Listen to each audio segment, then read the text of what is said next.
La séance de travail de Libreville entre le Syndicat national des footballeurs du Cameroun, le Bureau Afrique de la Fédération internationale de footballeurs professionnels et l'Association des footballeurs du Gabon a outillé et édifié la partie gabonaise sur la gestion du footballeur. Le protocole signé entre les deux parties a pour objectif, entre autres, pour la FIFPro Afrique et le SINAFOC, d'apporter une assistance technique permanente conjuguée à un parrainage en vue de l'affiliation de l'AFG à la FIFPro. Et pour l'Association des footballeurs du Gabon, de s'arrimer aux objectifs poursuivis par la FIFPro Division Afrique, se constituer vitrine de la FIFPro sur l'ensemble du territoire gabonais. Occasion parfaite pour David Mayebi, ancien international camerounais, président du syndicat et de FIFPro Afrique, de partager l'expérience africaine et camerounaise. Nous gérons 65 000 joueurs, footballeurs professionnels environ. Nous sommes les leaders en Afrique pour le moment parce que nous avons posé des actes concrets, visibles et palpables pour les footballeurs. Nous avons une vision et des projets que nous mettons en place.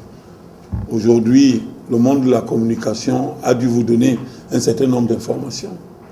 Nous avons un siège qui appartient aux footballeurs, où il y a des salariés comme partout ailleurs en Europe. Malgré notre état des finances en Afrique, nous, on veut montrer quand même à nos gouvernants que le footballeur n'est pas seulement celui qui était sur le stade et qui peut réfléchir pour le futur. Les footballeurs ne doivent pas seulement aller jouer au stade. Il faut qu'ils aient un statut juridique qui les couvre, qui les protège. Il faut qu'ils apprennent aux footballeurs le respect des engagements contractuels. Ce n'est pas seulement le respect des engagements contractuels, il y a les droits et devoirs.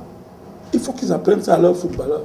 Il faut que tous les footballeurs adhèrent à l'association des footballeurs gabonais. Guimbina et les siens ont tiré profit des échanges, bien décidés à réussir le pari de l'épanouissement du footballeur professionnel du Gabon pour une relance du football national. Le footballeur est un pan important de la société.